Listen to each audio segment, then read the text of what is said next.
we are in the Renaissance because of the art in Africa. We have a big chance to really break the ground and shift the narrative. This the new family, this the new gang. I think I've lived my dream since I believed in it. Lagos Mafia. Ladies and gentlemen, boys and girls, you are now tuned in to The Township.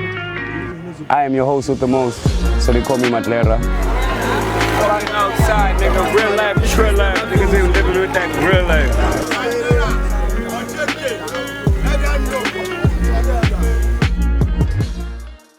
Let me introduce you to a special someone who is the living testimony of what it is to truly believe.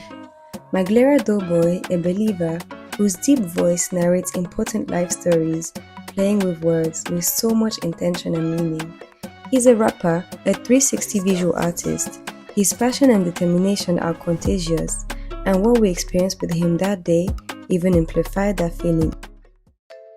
We're in Lagos, in a neighborhood called Jakonde, on the island side of the city. We're walking through the market looking for a barber. Maglera wanted to freshen up before jumping on the plane later on that day. We found one with a little shop. The rapper enters and asks for a Ronaldo cut, and the stylist executes himself. As we were making some visuals at the same time, a crowd of boys from the area started coming around us, all excited to see who's the reason for cameras and people to be surrounding this little hair shop. And in all this commotion, if Maglera closed his eyes, he could feel like in a township back home. And connecting the street realities of the continent is the core of his arts. Street life ambassador from the township he's originally from in South Africa, his music speaks truths and his visuals tell beautiful stories, turning everything into a movie scene. The internationality in all he does feels like a breath of unity within the people, and more precisely the African people, which allows him to reach the heart of a large audience, counting many that don't even speak his language.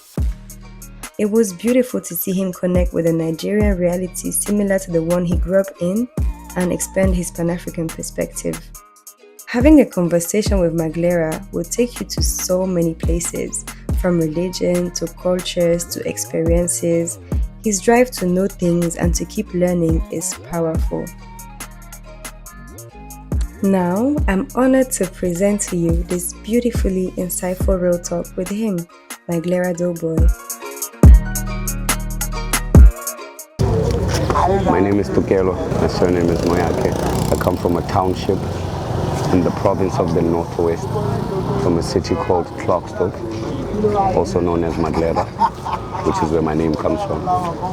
I am a high-end alternative artist, a visual curator, and a fashionista.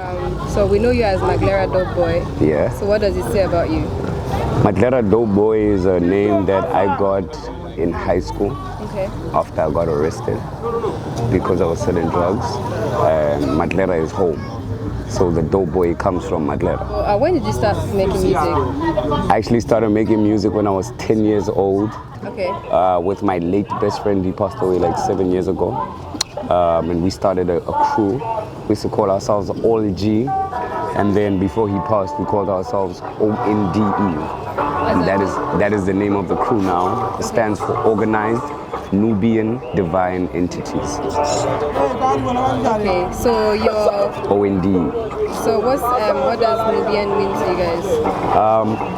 I just love the people of Sudan. I love the people of Kush. I love that side of Africa. I know some of our holiest of books are hidden in some of those places. Okay. And yeah, I just felt like Africa has always called itself by the name of its capital, depending on the timeline. And there was a time when they used to call it Egypt because Egypt had power, and there's a time when they called it Kush, you feel me? And I feel like, yeah, I just loved that stillness and the lifestyle that I saw from the people of Sudan when I studied them. I also have a lot of friends in Sudan, Hala. So yeah, it's just to show love. You're very Pan-African. Yes. Yes. And I remember a few days ago when we were talking about religion, you said your religion is African. Yes. So what do you mean by that? Can you elaborate? I am Sotho, Okay. Zulu, Xhosa, and Tswana. Okay. Those are 4 tribes in South Africa. And I grew up seeing their belief system. And the African belief system is to believe in yourself and the people who came before you. And I live like that. I follow a lot of the cultural practices from my family. Okay, and you like to discover like the practices in other countries of Yes, Africa? to learn how to respect them and to connect the dots. Well, So how did you feel about like, because as you said you come from the streets yeah, and today you experienced Lagos streets. yeah. So what's your feeling? I love it. Africa's the same. Yeah. The people are the same. I think also the people have the same pain, Okay. same social issues. And my music is a lot about that type of stuff. So seeing my brothers here in Nigeria and seeing like what they go through, yeah, it just makes me a bit sad. But I also love seeing the people, beautiful people. Yeah, that's cool. That makes sense. So how did you manage, the transition between your old life and your new life that music has brought to you? I think I was popular from a young age, where I'm from. I was on magazines when I was still in high school. Oh. I was on TV while I was still selling drugs. Was it music that brought you there? Yeah. Already, wow. Yeah, so it's not really too different. Okay, and so nothing has changed. You can still be moving in the same areas. It's just you grew up bigger. to, Yeah, it's just bigger. Everything. Okay, and do you go back there a lot? I used to, but work has just been crazy, and I've lost a lot of my friends because of the violence at home. Even like a month or so ago, my friend, he passed away, but he was a Muslim, and he passed away during Ramadan after 6, so I know he's in heaven. It means he's going to heaven. Yeah, It definitely. means Allah is going to forgive whatever he did. Jannah. Yeah, he's going to Jannah. Let's talk about your style. Yeah. Because you keep it very clean, very formal, very, Godfather vibes. Yeah. So where did you get this inspiration from? This is also very South African. Okay. When you become a man in the culture in South Africa, you must dress like a man. And this is how my uncles and my father dressed. Okay. So I always wanted to dress like that. But also in the street culture in South Africa, the street guys dress like this. Okay. So the clean look is for the gangsters. It's just for a man, but like you'll see it from the gangsters. Yeah. Okay, that's good. So what's one thing that would be the less expected thing about you? I'm very well read. Okay. I come from a background of 2 parents who are both teachers. They just didn't teach in like the conventional spaces, so they weren't like as moneyed as the normal teacher in South Africa. But they left all of their books in the house, and we didn't have a lot of toys. So I read like Shakespeare when I was 12, The Tempest, Ozymandias, Macbeth, etc. And is this what like gave you maybe all the words that you use in your? I'm a genius. I like that. I like the confidence. And there's a That's difference cool. between confidence and honesty. Dumb people can be confident. To be honest, you have to keep it. Everything you say has to be honesty. Yes. Anyways, you have to Yes. speak for yourself. So you It's have to also keep it. African to know yourself, and you're speaking to someone who knows himself. What's the craziest thing you've seen? In my life, Yeah. it depends, violent or just crazy. I don't know. Just like to you, the thing that really. I've seen people die from a young age. Okay. I've seen someone's stomach get opened with a knife. So does it still sound? And then Does it still look crazy to you? Yes, I mean, pain is pain, regardless. But the crazy thing about when that happened is they burned a newspaper and they put it by his stomach, and his intestines went back inside. I think I was 10 years old, 11 years old. So what's the most beautiful thing that you've seen? What's the most beautiful moment that My mother, Okay. I think the African woman is Eve. And That's beautiful. yeah, the first time I saw God was African woman, my mother. Is she still here? Yeah, she's my dog. Okay. So what's your plan? What's the vibe with your career? Because it's popping at the moment. We're about to release a lot of music, something with me and the crew. And then we are about to venture into some big business, some international things that I can't really speak on, but we're about to announce them. Yeah. So definitely global. Yeah, definitely global. Okay.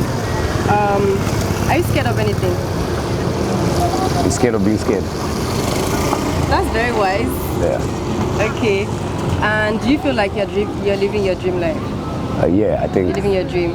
I think I've lived my dream since I believed in it. That's very wise. And that's when I was a kid, so I've been living my dream since.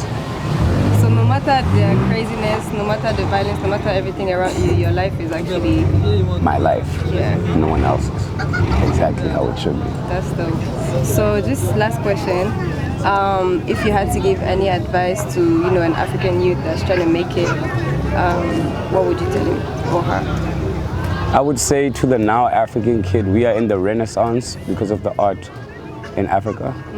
We have a big chance to really break the ground and shift the narrative. And more than anything, it's a very sacrificial era, especially for the ones who are like us, who are first generation at their houses, come from backgrounds where you can't afford to be helped.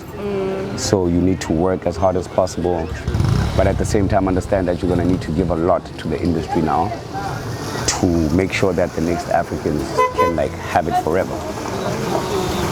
That's cool. I feel like also something that is inspiring about you for like your youth people that are coming is the confidence of being African, because people with like in Africa, no matter where they are, they tend to look at the Western world as maybe what they should look like or what they should be doing.